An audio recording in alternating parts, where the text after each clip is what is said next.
Hello, kamusta tayo lahat? I praise the Almighty Father, for He is continuously renewing our hearts and our minds. It says here in Romans chapter 12, verse 2, "And do not be conformed to this world, but be transformed by the renewing of your mind, that you may prove what is that good and acceptable and perfect will of God." So the Almighty Father, He is helping us, guiding us always. And I thank my Jesus Christ for presenting to us our Almighty God. And Jesus also is presenting to God His friends. We are the friends of Jesus Christ. And now we have a hope and a future because of Jesus Christ. Jesus Christ is victorious. And so we will be victorious as well. Because of the precious blood of Jesus Christ that was shed on the cross for the forgiveness of our iniquities, to cleanse us, to redeem us, to break the bondage of sin and shame. I thank also the Holy Spirit for the wisdom and knowledge, for the faith, for the miracles, for the healing of our soul. And the Holy Spirit is always reminding us to obey our Father, to be conscientious, not to do evil things, but to obey the teachings of our great teacher, Jesus Christ. Last time, we finished reading the book of Job, or book of Job. Kasi wala naman talagang letter J noong unang panahon. Lately lang na-invent yung letter J. Kaya ang real name or pag-pronounce ng name ni Jesus ay Jesus, no? Jesus or Yeshua. And then si Almighty Father, Jehovah or Yahweh. So nabasa natin na si Job, wala siyang kasalanan. He is righteous in the eyes of the Almighty Father, and yet he experienced trials and tribulations.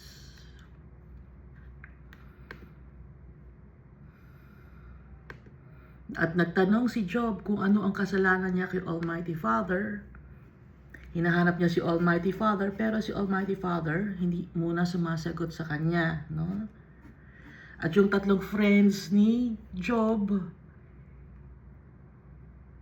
were insinuating that Job had sinned. Kaya siya nakaka-experience ng pains and sufferings. And then may friend doon na nakikinig sa kanilang pakikipag-usap, no? Si Elihu, na pumagitna kay Job at saka sa kanyang three friends. Yung three friends ni Job, nagre-represent ng mga tao na they think that they are full of wisdom and knowledge, si Eliphaz. Second, yung religious people, nagre-represent nun ay si Bildad. And yung third, ang nagre-represent nun ay common people, si Zophar. And then si Elihu, ang meaning nun, ng name niya ay he is God. So si Elihu, siya ang nag-explain, no, kay Job at saka sa kanyang mga friends na hindi tayo dapat magtanong, wala tayong karapatan, hindi tayo powerful. And then nagsalita na si Almighty Father, kinausap niya si Job. Sinabi ni Almighty Father, He created this world, the beasts and all that is in this world. the animals, our surroundings, the earth. At hindi natin matatalo ang Leviathan or ang dragon. Ang makakatalo ng nun ay si Almighty Father.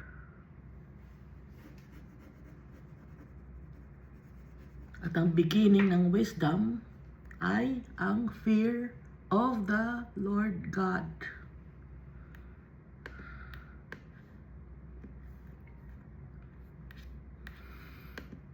So, after some time, si Almighty Father, He blessed Job. Kasi natuwa siya kay Job dahil si Job, he did not curse the Almighty Father. Hindi siya nagalit kay Almighty Father. Ang pinaka kasalanan lang ni Job or kamalian niya, no? Yung mali na nagawa niya, ay nagtanong siya na para bang kailangan mag-explain ni Almighty Father sa kanya. Hindi kailangan ni Almighty Father mag-explain sa atin. Dahil tayo, we are just His creations. Si Almighty Father, He is omnipotent, omnipresent, omniscient. Pag sinasabing omnipotent, all-powerful. Hindi sakop si Almighty Father ng time and space. Hindi sakop si Almighty Father nun. Kasi He is powerful.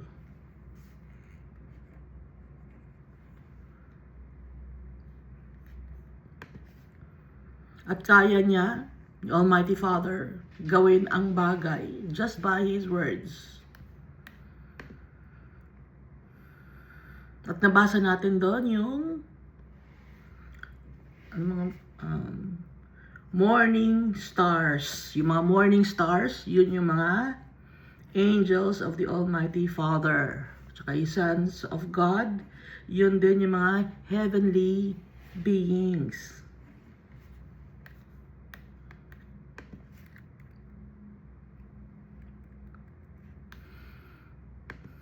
So ngayon, since hindi pa natin nababasa no? Hindi pa natin na-record pala. Nag-video. Ang Book of Psalms. Ito ngayon, ang Book of Psalms.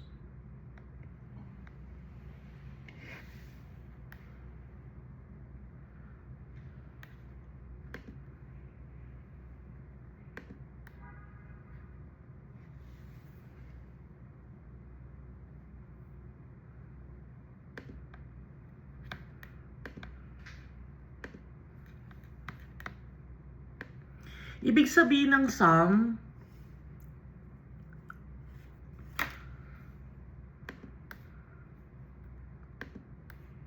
dito sa ancient-hebrew.org, ibig sabihin ng Psalm, literally, ay galing sa word na zimmer. Zimmer means to pluck. Yung pluck, di ba yung musical instrument ni David. Pinapluck yon, parang gitara. Kasi mizmor. Ang psalm means mizmor. It's a Hebrew word which was derived from the root word na from the root zimmer, which means to pluck. Kaya hindi talaga songs ang ibig sabihin ng psalm, kundi to pluck or zimmer. Kasi nag-iiba-iba nga, nag-evolve yung mga letters. Kagaya ng example dito, no, yung foot. Pero bakit ang mga kung ang foot ay letter F, bakit yung pedestrian letter P? Kasi nga nag-interchange, nag-evolve yung words. Kasi nga iba-iba tayo ng pagbibigkas ng mga words, may mga bulol, gano'n. Ibang mga salita, no? So, iisang salita lang pero nagba-branch out kasi nag-iimba yung ating language. Na bubulol tayo, nagtitwist yung tongue natin. Kaya itong foot, galing itong pedestrian sa foot. Ang layo, di ba? Foot, pedestrian. Kasi nga F and P. Kaya nga yung pedal, tsaka yung pedestrian, sa paa yun. Galing yun sa foot.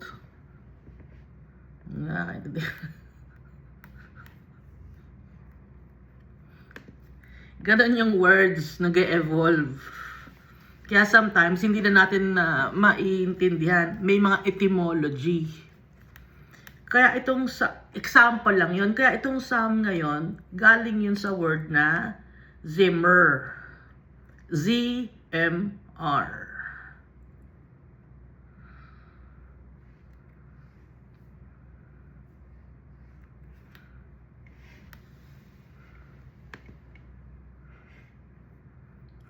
Ibig sabihin, plucking of stringed instrument, musical instrument. Itong compilation ng mga poems na sinulat ni David with the guidance of the Almighty Father, dahil ang author ay si Almighty Father. Naatasan lang na isulat ng kamay ni David. Pero habang ginagawa ni David to, full of the Holy Spirit. So si David, hindi lang siya king of Israel. Siya rin ay isang prophet. Kasi dito sa Book of Psalms, binabanggit din dito si Jesus Christ. Na darating ang Messiah. So si David, meron siyang gift of faith, gift of wisdom, gift of knowledge, gift of prophecy, gift of miracles, gift of healing. Yung healing kasi, hindi lang naman yon gumagaling sa katawan, kundi spiritual healing yon. Yung miracles naman, every day nakaka-experience tayo ng miracles. Di ba, minsan pag nagpe-pray kayo, tapos binibigay ni Almighty Father, miracle yon. Hindi naman yung, bakang isip yung miracle, yung biglang jaran. Hindi ganon, no? Kaya minsan ang tao nakakalimutang magpasalamat kay Almighty Father.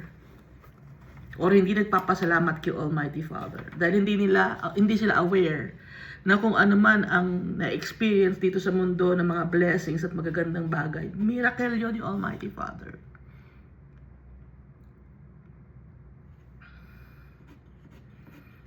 Nagpunta ka sa isang lugar na wala kang kilala, tapos may nakilala ka ng mga tao na tumutulong sa'yo, miracle yun. Or sometimes, may taong nanakit sa'yo, no? Emotionally. Pero gagaling ka din dahil kay Almighty Father. Yun naman ang healing. Hindi lang yun physical healing, kundi spiritual healing yon. Tapos, yung gift of faith, meron ding kasama rin yon sa fruits of the Holy Spirit, yung faith.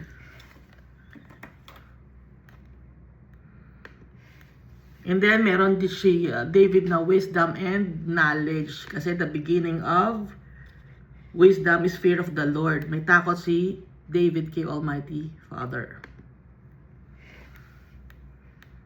At nakakaintindi si David, kaya siya merong knowledge. Dahil bigay yun sa kanya ni Almighty Father.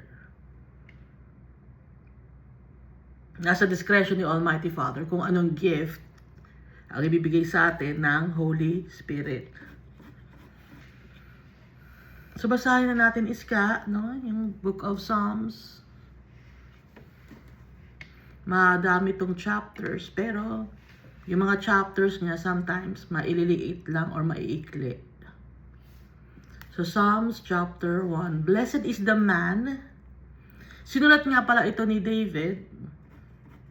Kinompile niya to hanggang sa pagtanda niya. Hindi lang to isang taon ginawa, kundi yung all his life, pag nagwo-worship siya kay Almighty Father, using his, ano pa yung gamit niya na yon, harp, nakakagawa siya ng, binibigyan siya ni Almighty Father ng lyrics, and it's to praise the Almighty Father and to reveal the things that will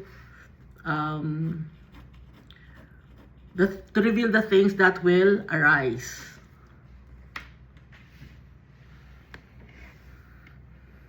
At saka yung mga experiences and heartaches ni David, isinusulat niya rin dito kung ano nasa heart niya.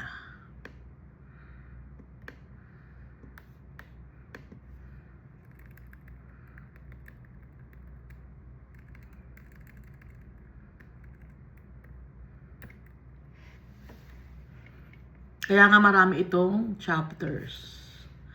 So basahin na natin Psalms chapter 1.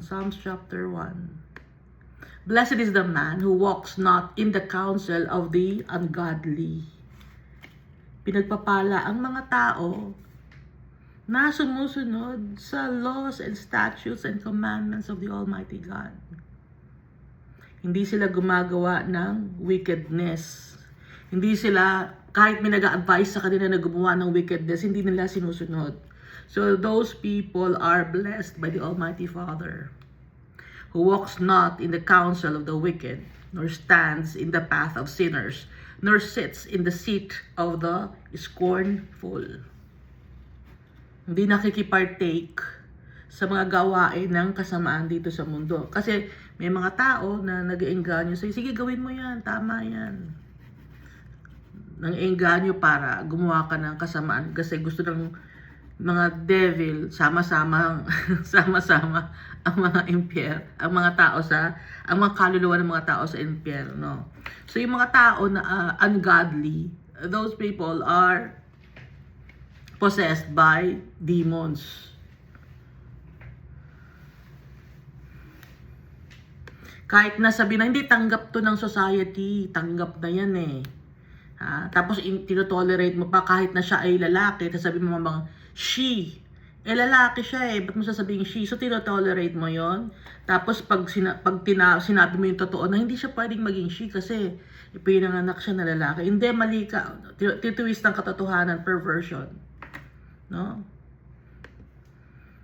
Hindi tayo makikipartake sa ganung mga kasamaan. Pag may gusto magsabi na chic ka siya, pero lalaki siya, ba't kita tawagin she? Hika di ba? Lalaki ka naman talaga eh. Ayaw mong totoo, ayaw mo ng totoo, gusto mo yung kasi mamuhay ng kasinungalingan.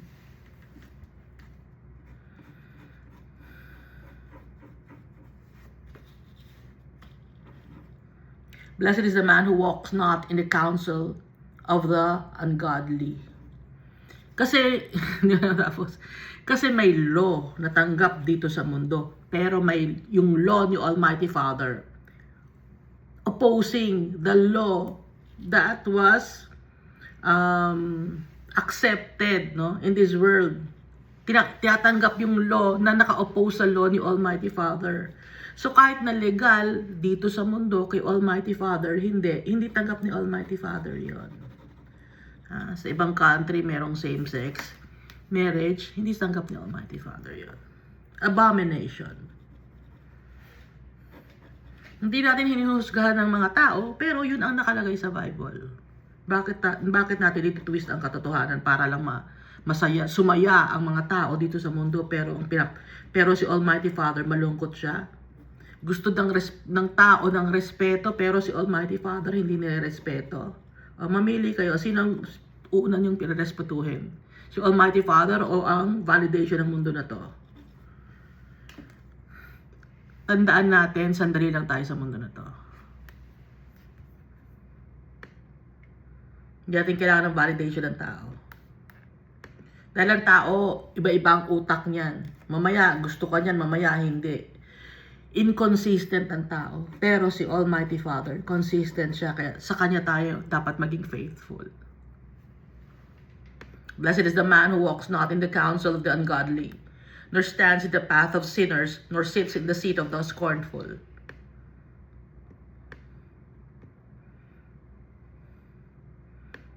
Kahit sa politics may ganyan. Example, no? Gustong-gusto siya ng tao na maging leader of the land. Kunyari, no? May isang tao gusto siyang maging leader of the land. Pero, meron siyang konektado sa kanya, family niya, na hindi naman niya pinapakulong kahit gumawa ng mali.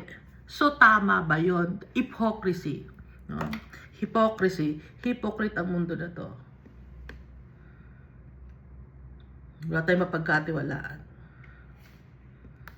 Nor sits in the seat of the scornful, but his delight is in the law of the Lord. Matuwa tayo sa law ni Almighty Father, susundin natin.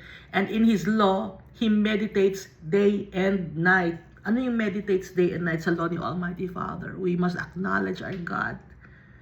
We must obey His commandments day and night.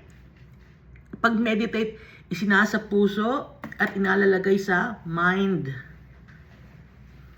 At ipinamumuhay. Day and night, hindi lang day, kundi hanggang night. Hanggang sa pagtulog, paggising uli, yun. Susundin si Almighty Father hanggang sa pagtulog. Siyempre, tulog ka, hindi ka naman away. Sa paggising mo uli, yun uli, si Almighty Father hanggang sa pagtulog mo. Every day of our lives, not just sa rest day or sa Sunday or Saturday, but every day. Kasi yung iba ang ginagawa, hindi Sunday ngayon. Sunday gagawa ng malinis. Pero pag Monday na, ayan na. Hindi, Monday naman ngayon eh. Pero pag Sunday, malapit na yung Sunday, kailangan maging maayos ako. Tapos pag Monday na, tapos na yung Sunday, maintindihan naman ako ni Almighty Father. Hindi. Day and night. Kahit yung mga businessman. It's either kay Almighty Father ka or sa wickedness ka. Kasi marami ngayon sa society gusto kay Almighty Father. Pero, tumatanggap naman ng wickedness. Tumatanggap naman ng kasinungalingan. Strict si Almighty Father. Hindi ka mapagkatiwalaan sa mga bagay dito sa mundo. Paano pa ni Almighty Father ipagkakatiwala sa atin?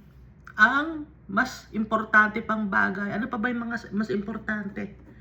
Heavenly blessings.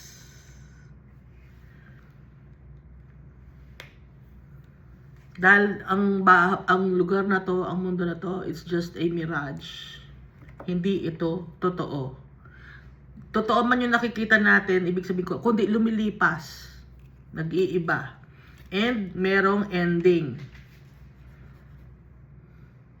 Book of Revelation.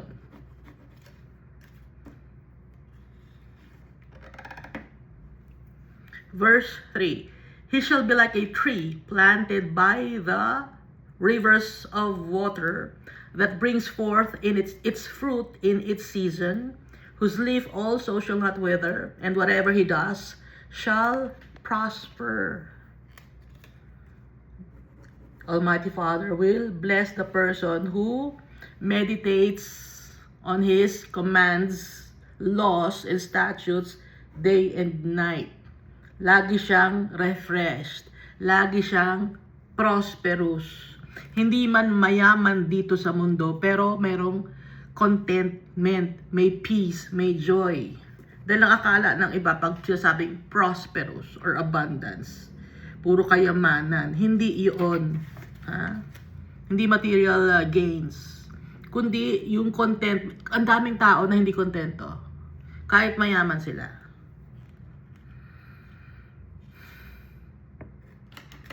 Feeling nila laging may kulang sa kanila. Because they don't have the Almighty Father, Jesus Christ, and the Holy Spirit in their hearts.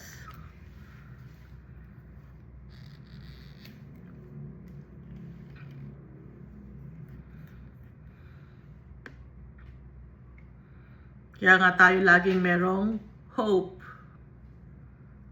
Meron tayong faith. Meron tayong love. Verse 4, the ungodly are not so.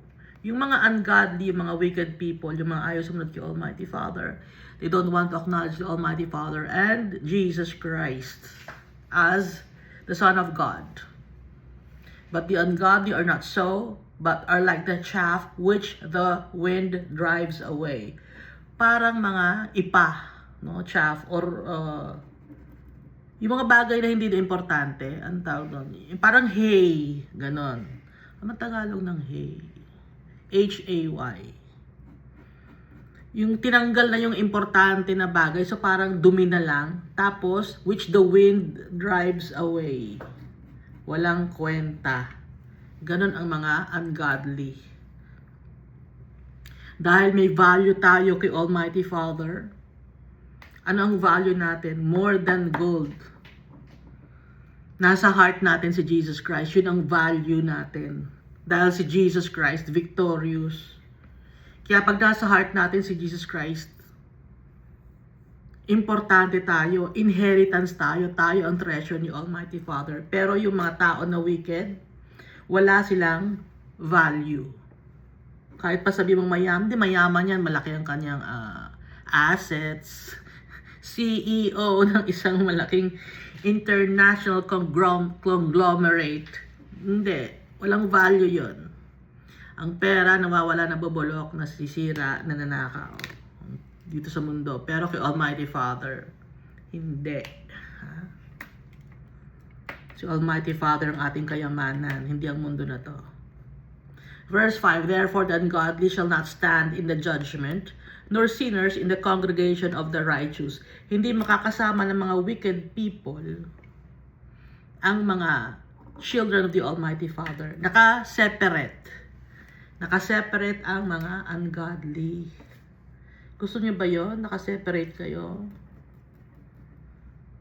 Kaya nga yung parable ni Jesus Christ, di ba? Parable of the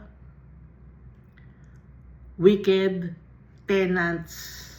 No? Yung mga parable ni Jesus Christ. Tsaka parable of the pearl of great value.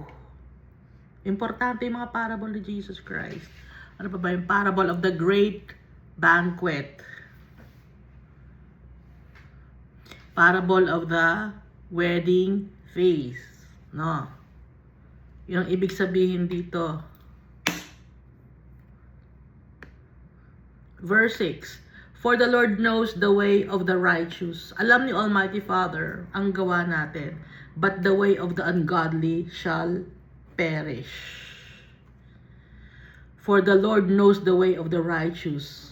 Jesus is the way, the truth, and the life. Yon ang righteous.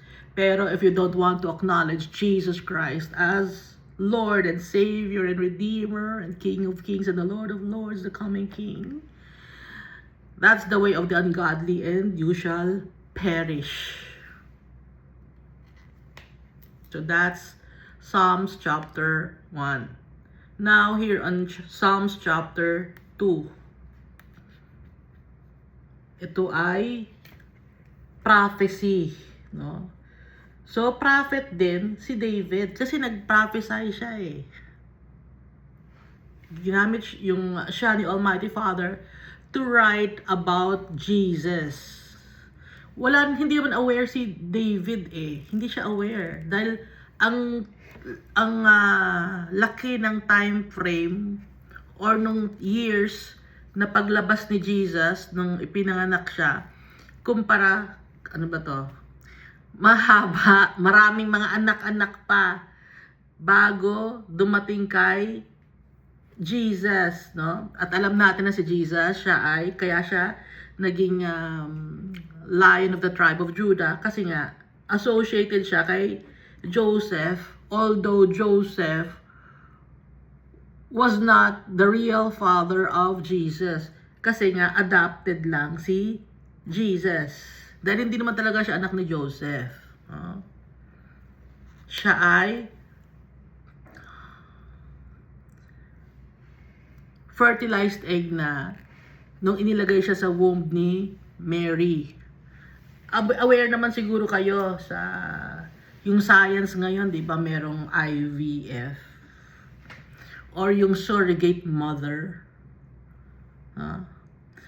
Kay Almighty Father, hindi na bago sa kanya yung surrogacy dahil nangyari na yun kay Mary. Ngayon lang na-discover ng tao yung surrogacy. Nakukuha ng egg cell sa ibang babae, kukuha ng sperm cell sa ibang lalaki, tapos ipapasok sa womb ng isang babae. Ganon yung kay Jesus Christ na concept, pero walang pinagkuhanan na tao. Kaya lang nagkaroon ng flesh and blood si Jesus Christ, inilagay siya sa womb ni Mary dahil nga fertilized egg na si Jesus. Miracle yon, hindi na kailangan ng science. So dito tayo na sa Psalms chapter 2. Why do the nations or the Gentiles throng tumultuously or rage, and the people plot a worthless or empty vain thing? Pag sinasabing vain thing, worthless yun or empty, vain lang, mababaw lang, walang bearing. The kings of the earth set themselves, and the rulers take counsel together against the Lord and against His anointed.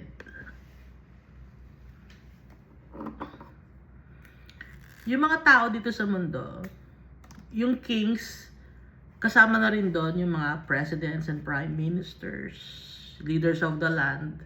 And the rulers take counsel together. Rulers, naman leaders of the land, no? Yung mga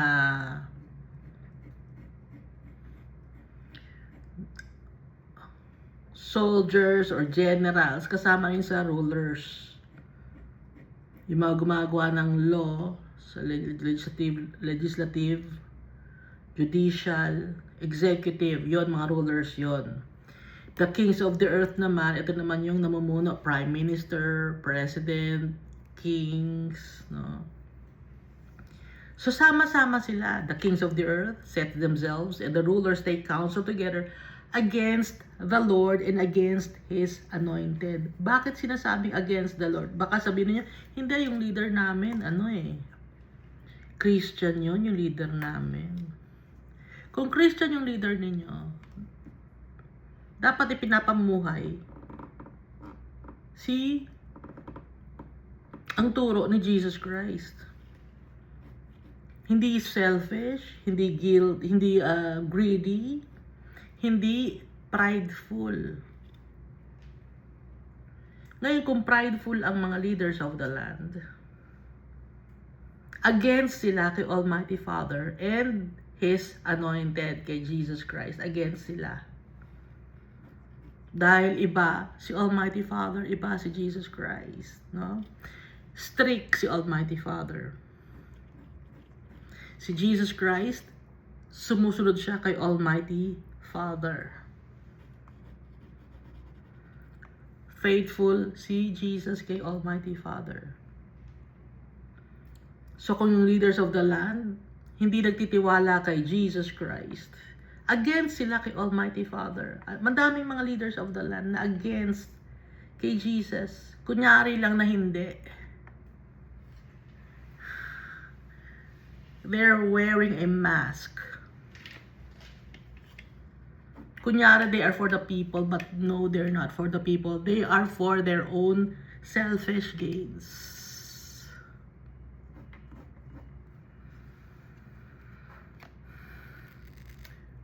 Hindi kasi makikita sa panglabas na kaanyuhan ng puso ng tao. Pero si Almighty Father, kitang-kita niya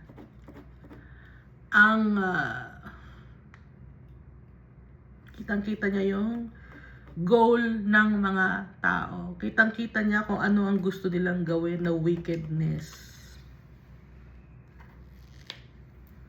Tuloy natin verse 3 of chapter 2 of Psalms. The kings of the earth set themselves, and rulers take counsel together. Nag-uusap-usap sila. against the Lord and against His anointed kay Jesus Christ. Naintindihan ba natin, Iska? O naintindihan ko?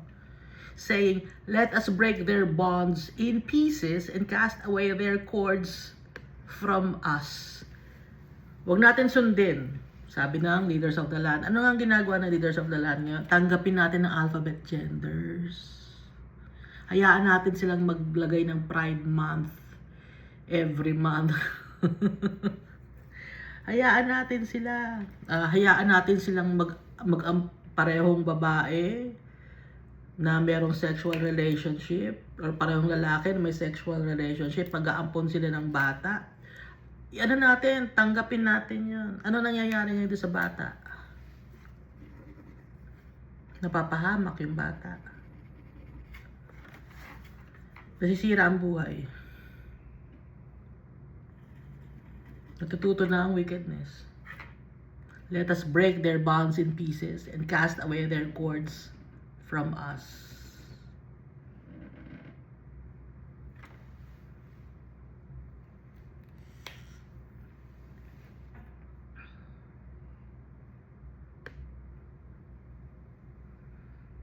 Ayaw nila maging kaisa si Almighty Father tsaka si Jesus Christ. Kaya ang dami nilang religion, ang dami nilang mga idols, graven images. At mas ina-acknowledge pa nila ang hero na namatay na. Sinasabi na, hero yan, irespeto natin yan, dating presidente yan, irespeto natin yan. Meron tayong Memorial Day para sa ganyang mga klaseng tao, Heroes Day para sa ganyang mga klaseng tao. Pero those people were also wicked. Verse 4, he who sits in the heavens shall laugh. The Lord shall hold them in derision.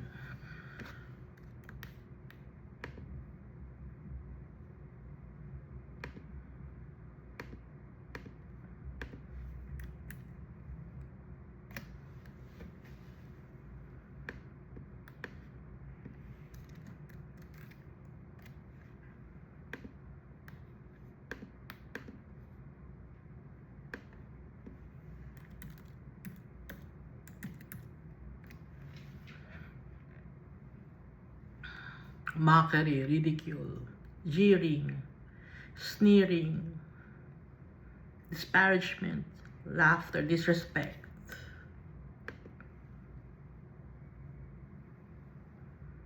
Then he shall speak to them in his wrath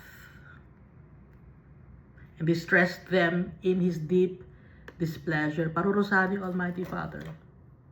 Ang mga ayaw or mga hindi sumusunod kay Almighty Father, yung nag-break ng cords, yung nag-break ng covenant, statutes and laws of the Almighty Father. Yung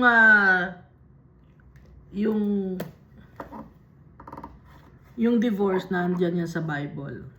Ang wala sa Bible, ayaw ni Almighty Father, abortion.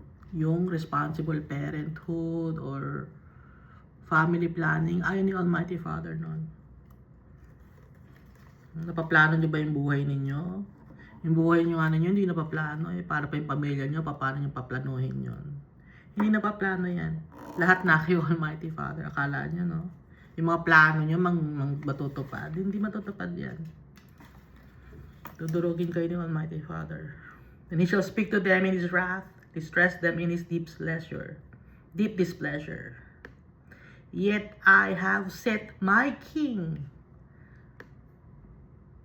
or installed my king. Sino yon? Jesus Christ. On my holy hill of Zion. No, nakalagay ito sa Book of Revelation. Ang lawak, di ba? Ang layo. Psalms, and then Book of Revelation na. No? Ang layo, di ba, nung time? Ilang years kaya to?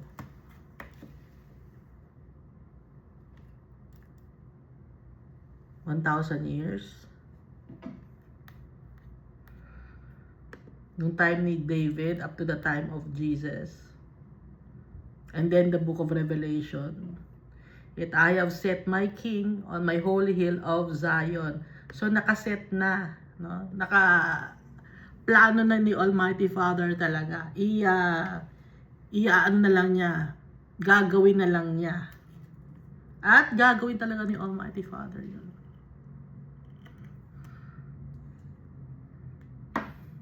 To save His people. To save His children. And I'm so happy. I'm so joyous.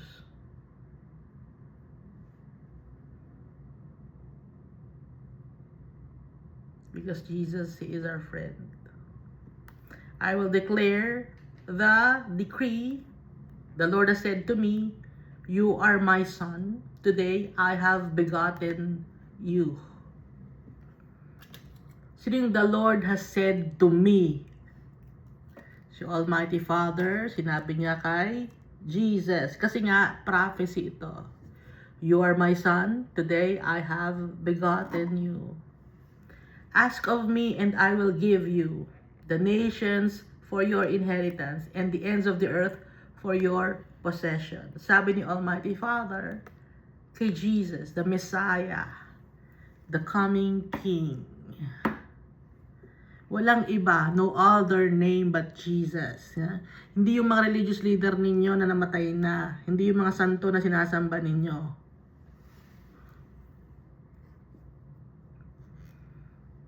Yung mga ministro ninyo. Hindi yun. Namatay na yun eh. Nabulok na nga, di ba? Check nyo bulok. Napunta na sa alikabok. Ka-level din natin yung mga religious leader ninyo. Hindi yun naiintindihan yun. Ang hindi natin ka-level si Jesus Christ. Ha? Si Almighty Father, hindi natin ka-level. Nile-level nyo, itataas pa rin nyo yung leader nyo kumpara kay Jesus Christ. Anong kalokohan yan? Naligaw na ang mga tao. So kung naligaw ang mga tao, wala na sila sa truth. Sino ang nagligaw sa mga tao? Naalis sa truth? Yung kanilang mga religious leaders. At dahil naniwala ang mga tao sa kasinungalingan, mapupunta rin sila sa eternal damnation. Hindi nyo pwedeng sabihin, hindi, kasi yung religious leader namin, siya naman may kasalanan nun. Hindi. Meron kang accountability doon. Ba't ka naniwala? Ang dami ng proof sa Bible, hindi ka naniwala. O, kasalanan mo yun. Ha? And the ends of the earth for your possession, ibibigay lahat kay Jesus Christ. At si Jesus Christ is willing to share to us His kingdom. Napakabait ni Jesus Christ. Yung mga religious leader ninyo, gusto nila paglingkuran nyo sila. Hindi nyo ba napapansin? hindi nyo napapansin. Gusto pinaglilingkuran nyo sila. Gusto nyo na may maganda silang lugar. Tapos, bibigyan nyo sila ng damit. Bibigyan nyo sila ng pera. Hindi ganun si Jesus. Siya pa ang magbibigay sa atin. Na? Ba't walang nakakaintindi? Hindi naiintindihan si Jesus. Nililigaw ang mga tao. Kaya nililigaw ang tao, gawa ni Satan yon. Para sama-sama kayo sa impyerno, na itapon. Kaya hindi ka sa inyo pinapaintindi. Matitigas ang ulo ninyo.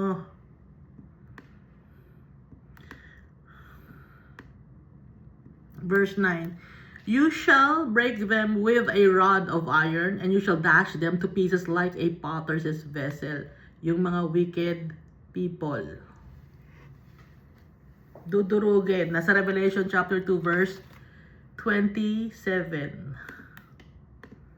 Mangyayari sa mga tao na matigas ang ulo.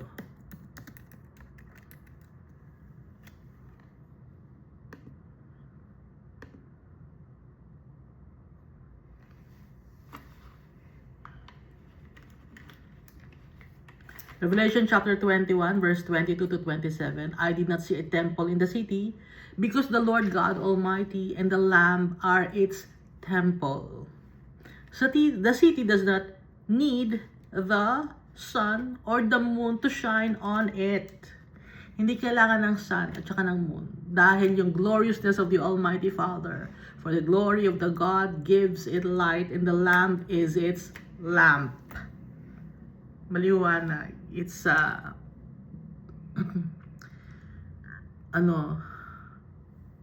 yung holiness. The nations will walk by its light, and the kings of the earth will bring their splendor into it. On no day will its gates be ever shut, for there will be no night there. Walang gabi. Hindi magiging madilim. The glory and the honor of the nations will be brought into it. Nothing impure will ever enter it. Walang impure, walang wickedness na makakapasok sa kaharian ng Diyos. Kaya kung wicked tayo, hindi tayo makakapasok sa kingdom of God.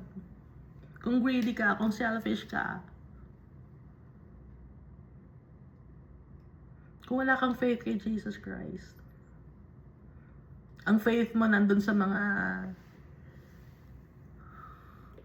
mga korting tao, tapos ito, dapat lagi akong may ganito, ilalagay ko to sa bulsa ko. Nandun ang pananampalataya mo sa mga korting tao na maliliit. Hindi mo kayang ilagay si Jesus Christ sa isang maliit na lalagyan na ito ilalagay ko sa bulsa si Jesus. Hindi mo kayang ilagay. Dahil si Jesus, He is larger than life. Powerful, just like the Almighty Father. So nothing impure will ever enter into it, and it's an abomination to worship graven images. Nor will anyone who does what is shameful or deceitful, kung anong nakakahiya at makasinungalingan, hindi makakapunta sa heaven, but only those whose names are written in the Lamb's book of life. So si Jesus Christ, siya ang may hawak ng book of life, nakalista ang name natin, hindi si Peter, ha? Sino ba nagsabing ba't si Peter? Bakit ba nasabing si Peter? Hindi si Peter. Kasi nung bata ako sa movie, si Peter, tapos may ilagang manok, tapos siya nasa harap ng at pinapapasok na yung mga... Hindi, si Jesus Christ, siya ang may book of life, kaya nga siya yung man clothed in linen with an inkhorn. Yung inkhorn, yun yung pangsulat niya ng names natin. Simpleng damit lang ni Jesus, linen. So balik ulit tayo dito, no? You shall break them with the rod of iron. You shall dash them to pieces like a potter's vessel. Dudurugin niya yung mga tao na wicked. Parang mga clay pots na binasag. Kaya we are being likened to a potter's vessel. Pag imperfect yung potter, kailangan basagin yun. Kasi yung pot, gawa sa cement, clay. Tayo rin, gawa rin tayo sa clay. Sa lupa. Alikabok. Verse 10, now therefore, be wise, O kings. Anong wise? Paano tayo magiging wise? The fear of the Lord is the beginning of wisdom. Kaya para maging wise ang mga kings, magkaroon ng takot kay Almighty Father. Be instructed, you judges of the earth. Serve the Lord with fear and rejoice with trembling. Yung mga leaders of the land, walang takot kay Almighty Father. Hindi nila na-experience pa. Darating ang panahon, may experience din nila. Antay lang, ha? Verse 12. Kiss the Son, or receive the instruction of the Son, Jesus Christ, Son, S-O-N. Lest He be angry, or embrace discipline. No? Ibig sabihin ng kiss the Son. Be respectful of Jesus Christ dahil yung turo niya dapat natin sundin. Lest He be angry. Pag hindi natin sinunod, magagalit si Jesus. Alam naman natin na sa Bible nagalit si Jesus. Kasi saan siya nagalit? Nung nagtitinda yung mga tao at nagpapapalit ng pera sa temple. Binaliktad niya lahat yung table dahil binabastos ng mga tao yung temple. Nung nag-exist pa yung temple. Pero, when Jesus died on the cross, iba na yung temple. Ano na ang temple? Ang ating hearts. Temple of the Holy Spirit. Temple of our Father and Jesus Christ. Pwede namang magalit ang tao. Huwag lang magkasala. Dahil normal sa tao ang magalit. Pag may mga injustices. Pero huwag magkasala.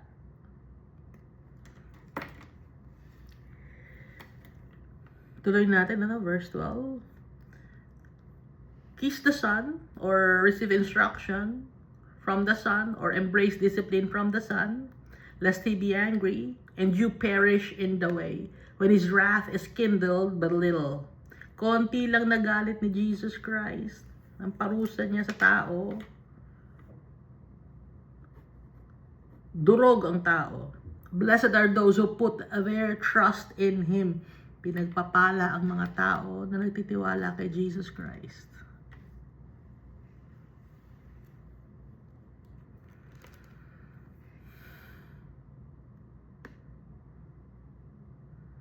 So yun ay patungkol kay Jesus Christ. Psalms chapter 2. Now, here in Psalms chapter 3 na tayo. So itong mga to naging songs to, no?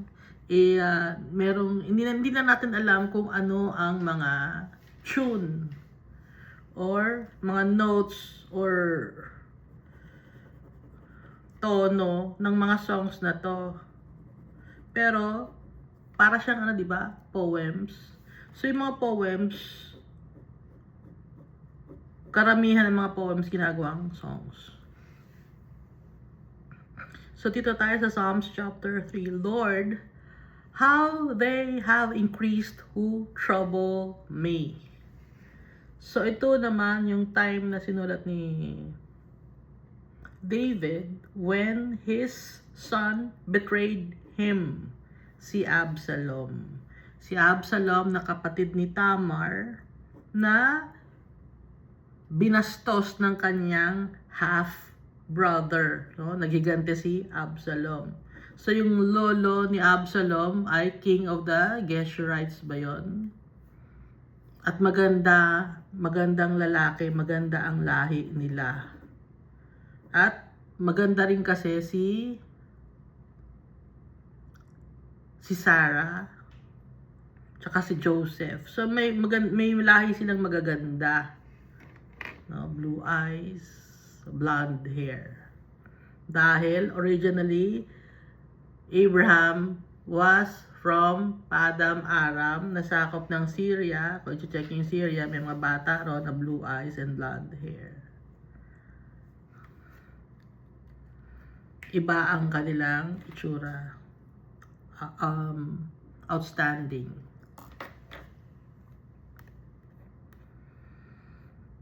So si Absalom, nagtanim siya ng galit sa tatay niya. So dito, no, sa Bible, lahat sinasabi. Yung anak, binetray niya yung kanyang tatay. Yung tatay, binetray niya yung kanyang anak. Yung asawa, binetray niya yung kanyang isang asawa. Ganun ang nangyayari.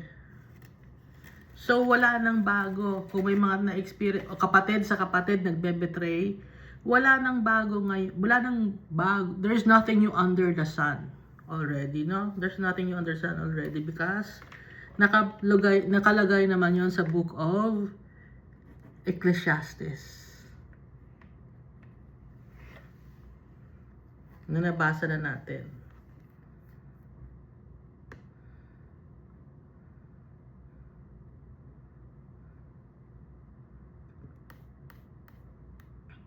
Lord, how they have increased who trouble me.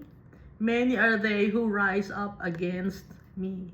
So, sino ang takbuhan natin? binetray tayo ng magulang natin, binetray tayo ng anak natin, binetray tayo ng kaibigan natin, binetray tayo ng asawa natin. Nawala na tayo ng kakampi dito sa mundo. Sino ang lalapitan natin? Si Almighty Father.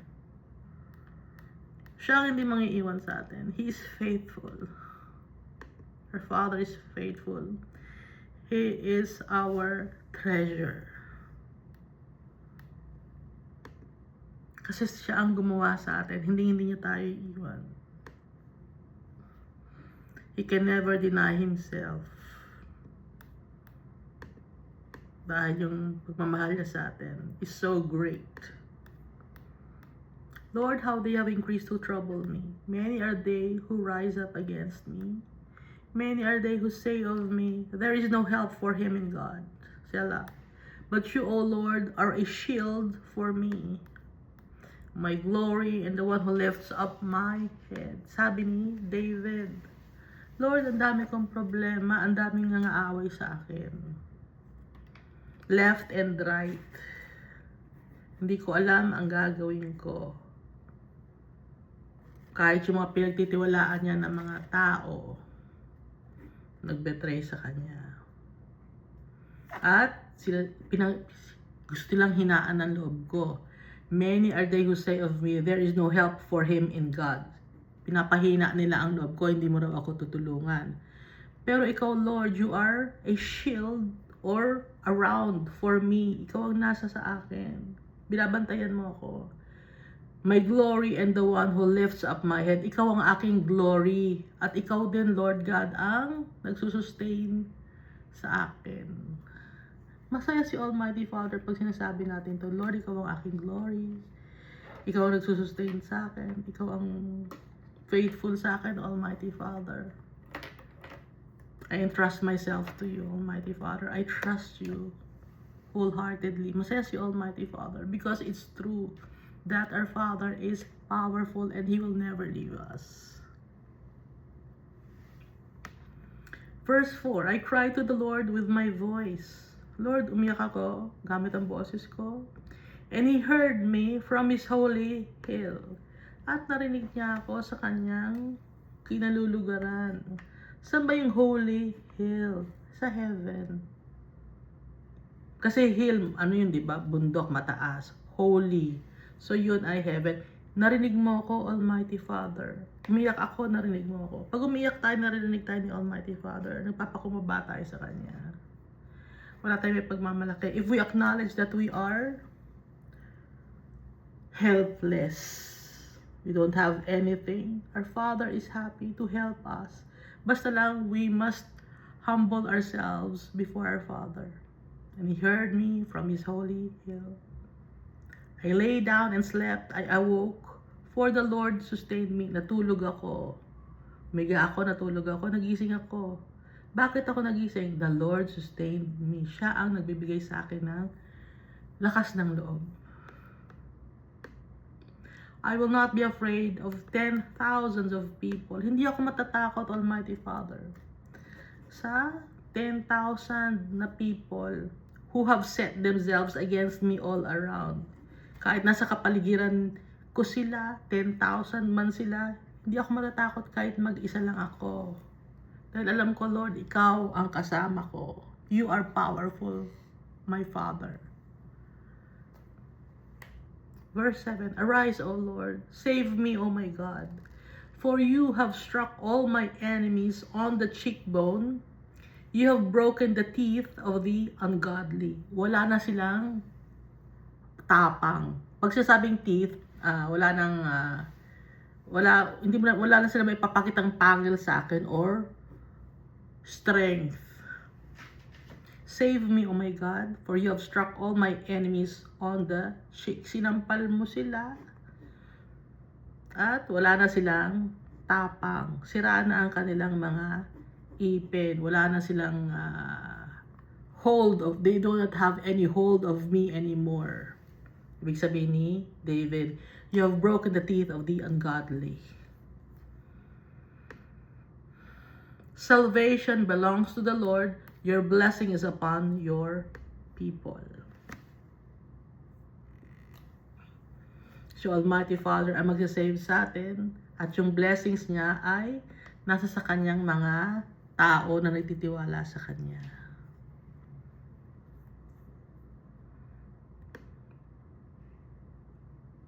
So kinakanta to ni David gamit ang kanyang stringed instrument. Yung same stringed instrument na yon, yun din ang gamit niya kay King Saul, no? Pag si King Saul ay depressed, pag naririnig niya na nagpapatugtog na ng stringed instrument si David, nawawala yung kanyang depression, yung kanyang stress, nawawala yung kanyang takot, yung anxiety niya. Psalms chapter 4. Hear me when I call, O God of my righteousness. You have relieved me in my distress. Have mercy on me and hear my prayer. So, pag nakikita at nagpe-pray si David, no, binabasa natin dito, puro pagpapakumbaba, no, and acknowledge the power of the Holy God, our righteous God. Gusto ni Almighty Father, nakilalanin natin siya. Dahil ang mga tao, nagtitiwala sa kanilang sarili. Madalang na ngayon ang mga tao na nagtitiwala kay Almighty Father. Napakabait ni Almighty Father. Hindi pa niya ginugunaw ang mundo na to. Dahil gusto pa niya bigyan ng chance ang mga tao.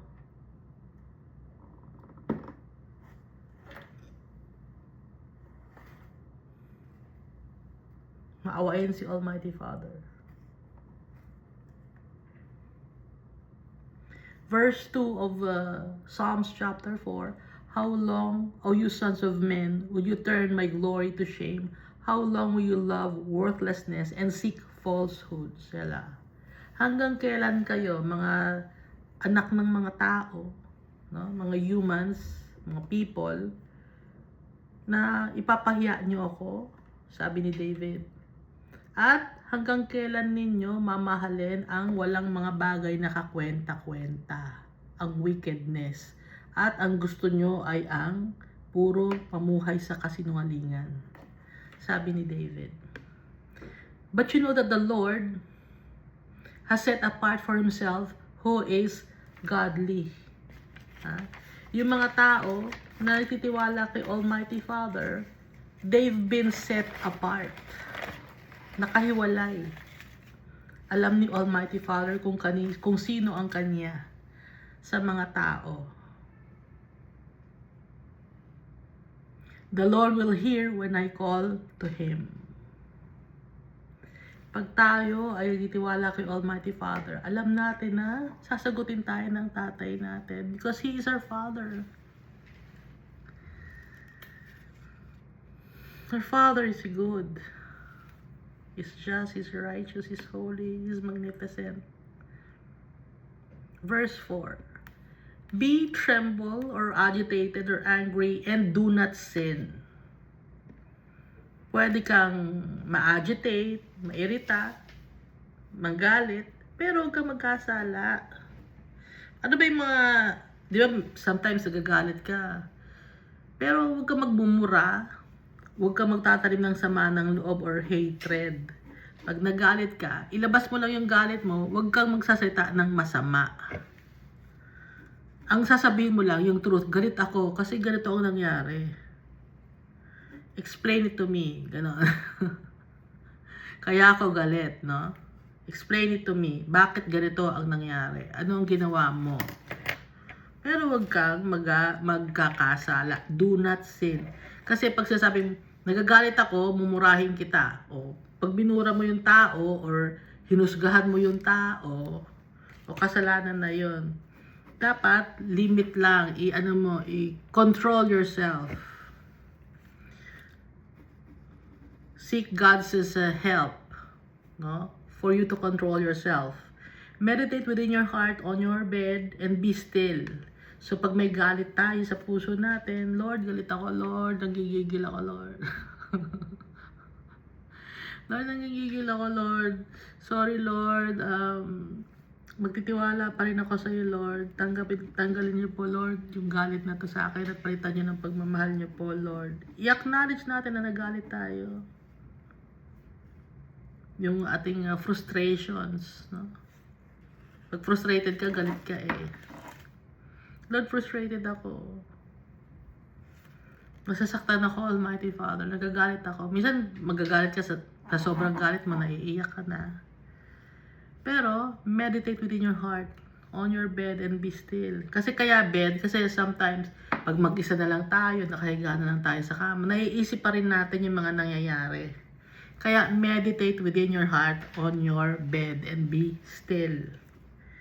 Wala kang gagawin, just be still. And give it to the Almighty Father. And He will work many wonders for your life. Verse 5. Offer the sacrifices of righteousness and put your trust in the Lord. So pag nagalit tayo, anong gagawin natin? Put our trust in the Lord. Lord, nagagalit ako, but I trust you. Na aayusin mo to. Ikaw ang aking salvation. You are my strength. You are my hope. You are my love, my Father. I trust you. There are many who say, who will show us any good? Lord, lift up the light of your countenance for us. So prayer to. Marami ang nagsasabi, sino ang magpakita sa atin ng kabutihan? Lord, wala akong tao makitang mabuti na who will care for me. Lord, lift up the light of your countenance upon us. Kung wala ang tao na magbibigay sa akin ng upliftment, kung walang tao ang tutulong sa akin, ikaw, Lord, alam ko, lift up your light of your countenance upon us. Ikaw ang tutulong sa amin. Verse 7, you have put gladness in my heart, more than in the season that their grain and wine increased. So pag na-vent out na natin kay Almighty Father yun, yung ating frustrations, yung anger natin, anong pumapalit? Dahil nag-meditate tayo yung sa kanyang mga salita, binasa natin ang Bible, ano nangyayari?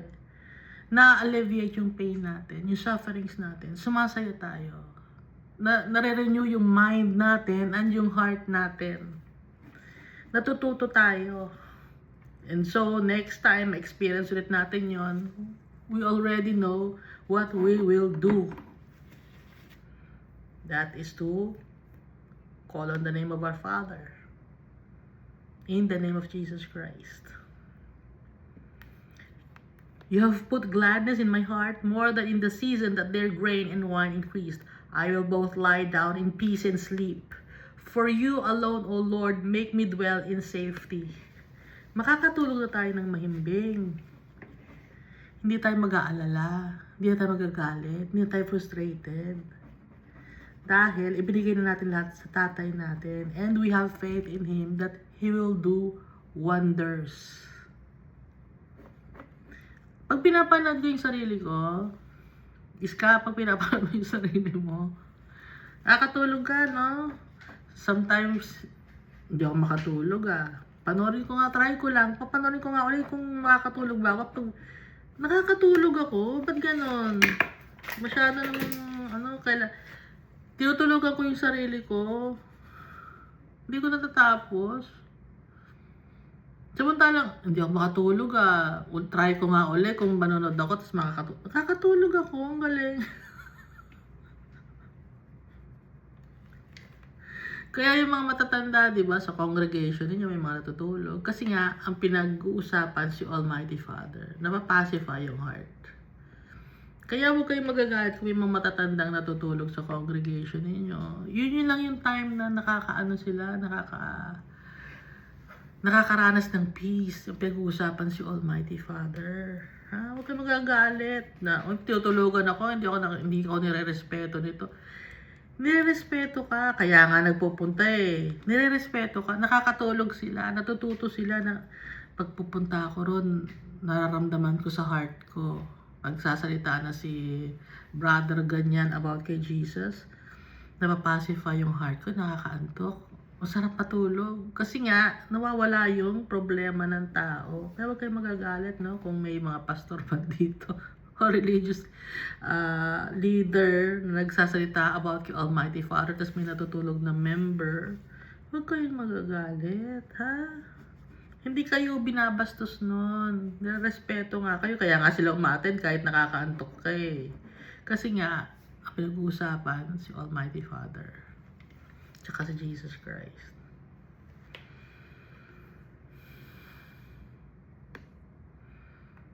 Psalms chapter 5. Give ear to my words, O Lord. Consider my meditation or groaning. So it's a prayer for guidance. Give heed to my voice to the voice of my cry, my King and my God, for to you I will pray. So sa iyo lang ako magpe-pray, Almighty Father. Alam ko na ikaw lang ang magdidinig sa mga prayers ko. I trust you. Yun ang ibig sabihin ni David dito. So gagayahin natin yung mga sinasabi ni David, no? Pattern to on how to pray also.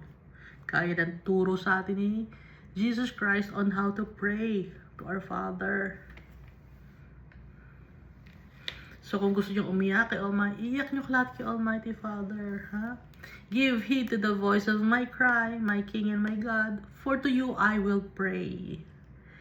Natutuwa si Almighty Father when we are praying to Him, kasi ibig sabihin nun, we have faith in Him. Kung hindi tayo nagpe-pray sa tatay natin, ibig sabihin wala tayong pananampalataya sa Kanya. Ngayon natutuwa si Almighty Father if we pray to Him dahil meron tayong faith sa Kanya.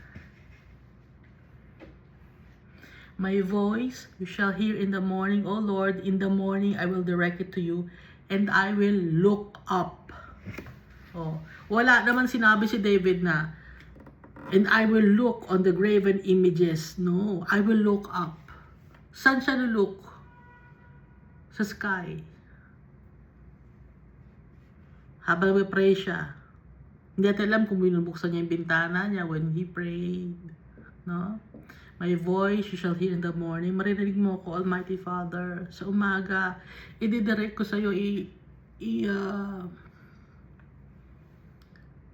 i-offer ko sa iyo ang aking prayer. I will look up.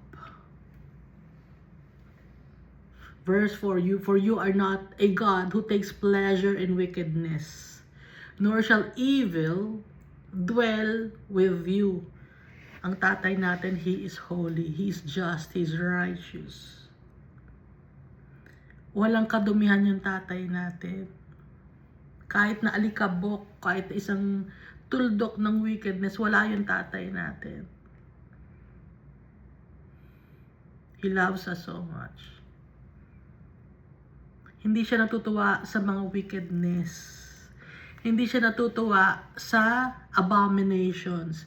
Hindi siya natutuwa sa mga ginagawa ng mga alphabet genders. Pero may time pa ang mga alphabet genders to go back to the Holy Father.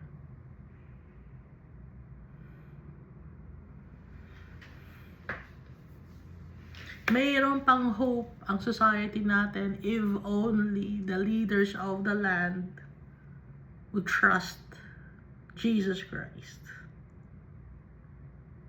and remove all the abominations. Kung tatanggalin lang ng mga religious people and the leaders of the land yung kanilang mga pinanghahawakan, and to trust God truthfully and wholeheartedly, because some say that they trust the Almighty Father, but then their works is the opposite of what they are saying.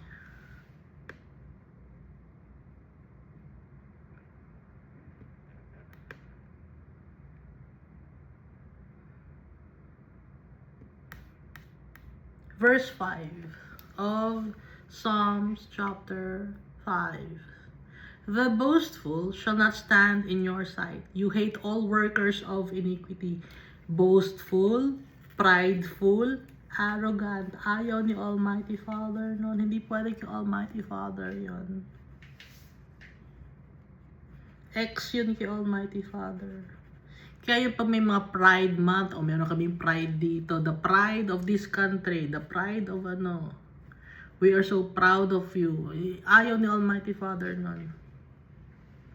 The boastful shall not stand in your sight. Hindi makakaharap kay Almighty Father yung mga mayabang. You hate all workers of iniquity. Lahat ng kasalanan, gumagawa ng kasalanan. Galit si Almighty Father. Because our Father, He is holy, He is just, He is righteous.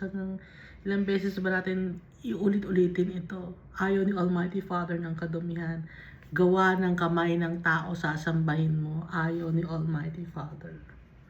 Paulit-ulit na lang, nasa Book of Deuteronomy, Book of Leviticus, Book of Romans, lahat na lang binabanggit. Book of Genesis, Exodus, Leviticus, Numbers, Deuteronomy, nandun na. Banggit na banggit. Ayaw sundin ng tao. You shall destroy those who you shall destroy those who speak falsehood, mga kasinungalingan. Sisirain ni Almighty Father. Gumagawa ng kasinungalingan. Yung si Joseph daw, nagmilagro. Wala namang ginawang milagro si Joseph. Salita lang yung kwento lang yun ng tao. Kwento lang ninyo yun. Hindi gumagawa ng milagro yun si Joseph.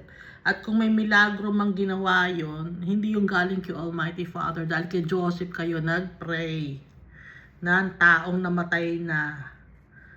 At yung kinakaukaw nyo na paa ng isang tao na namatay na sinabi nyo holy, ganon, kinaukaw nyo sa tubig, tapos pinapaligo nyo, ang dumi nun. Hindi gusto ni Almighty Father yun, nakakahiya naman yung ginagawa ninyo.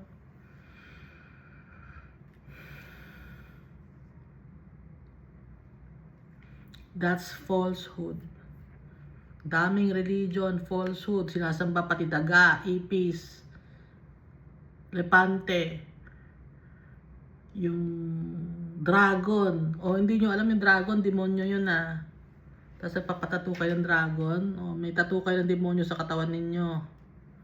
Dahil kung ano yung gawa ninyo, kung ano yung gawa ng tao, yun ang nasa heart natin. Ang dumi ng puso natin. The Lord abhors or loathes or hates the bloodthirsty and deceitful man. Deceitful man, sinungaling, deceit. Yung nagmamanipulate ng utak ng tao, sasabihin mo ganyan, pero gano'n naman. Kaya lahat ng mga psychological disorder or sickness, ang ang pinakaugat nun, kasalanan. May binabanggit na borderline, narcissism, psychopathy, sociopathy. Ang hirap i-distinguish each of those disorders, pero ang iisa lang yun, demonic possession.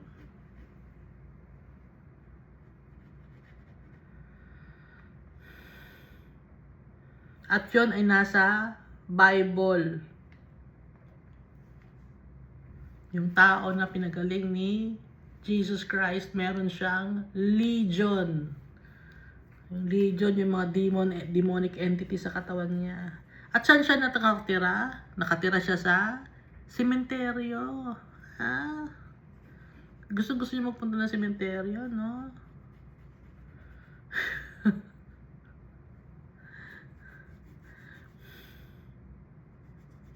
Gusto niya magpunta ng sementeryo. Doon nagtatago yung mga wicked, yung mga demonic entities. Tapos pupunta kayo, magse-celebrate kayo doon. Tapos mag-offer kayo ng pagkain sa mga taong namatay na. Sino nagturo sa inyo nun? Kasalanan yun, kasinungalingan yun, ha?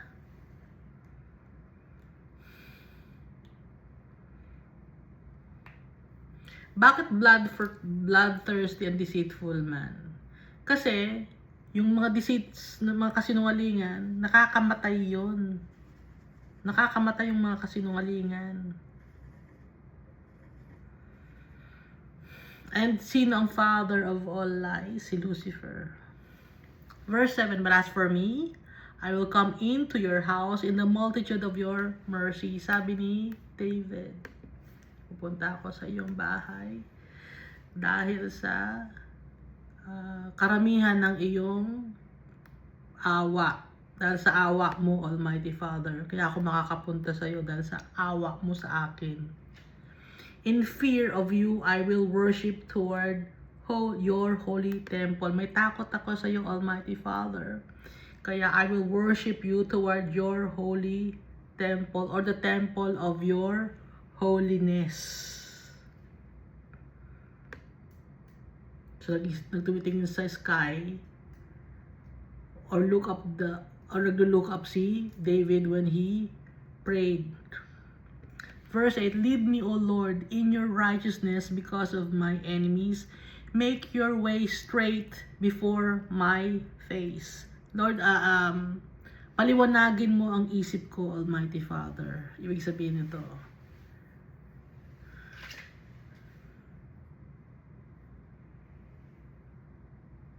sa mga enemies ko na nangaaway sa akin, ikaw ang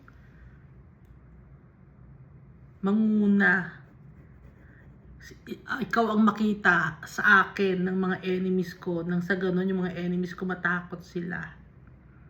Make your way straight before my face.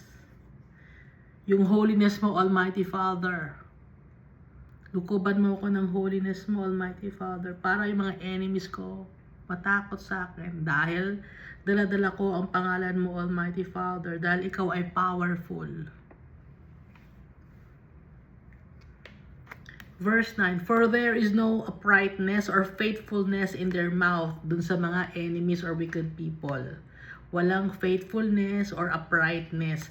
Their inward part is destruction. Yung nasa puso nila, puro paghihigante, puro galit. Their throat is an open tomb. Yung kanilang lalamunan, bukas na libingan. Puro mga pangit na mga salita ang lumalabas. Puro mga nakakamatay na mga salita. Kadumihan. Open tomb. Libingan yun, di ba yung tomb? They flatter with their tongue. Magagaling silang magsalita ng kadumihan.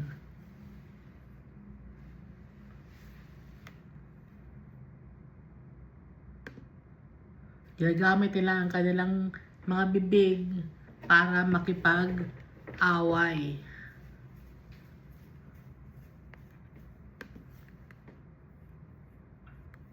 Masaya silang nananakit ng kapwa-tao sa pamamagitan ng kanilang mga bibig. At nagpa-persuade sila or nanghiinganyo sila ng ibang mga tao para gumawa ng wickedness. Verse 10. Pronounce them guilty, O God. Lord, tell them that they're already guilty. Let them fall by their own counsels. Cast them out in the multitude of their transgressions, for they have rebelled against you. So dito parang bata si David, nagsusumbong siya kay Almighty Father. Kaya parang bata yung, di ba ang sabi ni Jesus Christ? Unless you become like a child,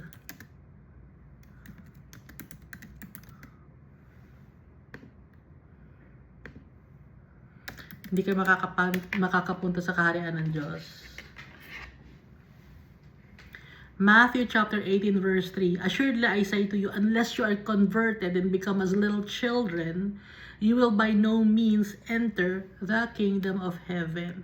So dito, habang nagsasalita si David, para siyang bata, nagsusumbong siya, nagpapakumbaba siya kay Almighty Father. Para siyang little child na binabanggit ni Jesus. Pronounce them guilty, O God. Let them fall by their own counsels. Cast them out in the multitude of their transgressions, for they have rebelled against you. Nagsusumbong si David na parang bata. And masaya si Almighty Father. Hindi siya nasasabi na, parang bata ka naman masaya. Hindi ganun si Almighty Father. Hindi niya, ano man tawag doon, binabaliwala yung salita ng kanyang mga anak. Importante ang bawat words natin kay Almighty Father. Kasi nga tayo ang kanyang treasure. Ha? Verse 11, but let all those rejoice who put their trust in you. Let them ever shout for joy because you defend or protect them. Let those also who love your name be joyful in you. Magtitiwala sa iyo, Almighty Father. Let them shout for joy. Maging masaya sila, maging joyous. Kasi ikaw ang protector namin. At yung mga nagmamahal sa'yo ay maging joyous as well. Kasi pag mahal tayo ng tatay natin at mahal natin siya, sobrang joyful feeling yun. Joyful feeling yun, no? For you, O Lord, will bless the righteous. Ikaw, Lord, ang magbe-bless sa mga tao na sumusunod sa iyo. With favor, you will surround him as with a shield. At dahil sa sinusunod ka namin, ikaw ang magpoprotekta sa amin. May pananampalataya kami sa iyo, Almighty Father. You will protect us. We know it. Because you are faithful to us. You will never leave us nor forsake us. And you know that we are honest. You know our hearts. Yun ang ibig sabihin ni David.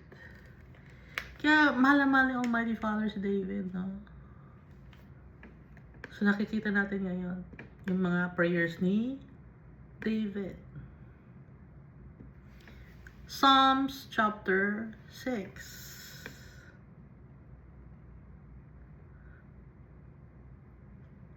Isang oras din natin na pala. O Lord, do not rebuke me in your anger, nor chasten me in your hot displeasure. Lord, huwag ka magalit sa akin. Have mercy on me, O Lord, for I am weak. Mahina ako, Almighty Father. O Lord, heal me, for my bones are troubled. My soul also is greatly troubled. But you, O Lord, how long? Return, O Lord, deliver me. O save me for your mercy's sake. For in death there is no remembrance of you. In the grave, who will give you thanks? Lord, pag namatay na ako, paano na hindi sila magpapasalamat sa iyo? Gusto ko, Lord God, na pasalamatan kita. So dito nagpa-pray na naman si David sa kanyang, dahil may problema siya. Lord, gusto ko itang kausapan. Gusto ko lagi kang nasa akin. Kasi nga, kaya lagi nagpe-pray. Kasi yung trials and tribulations natin dito sa mundo, hindi matapos. So tayo, we are being perfected here on earth. So yung mga trials and tribulations natin, parang ano yun eh.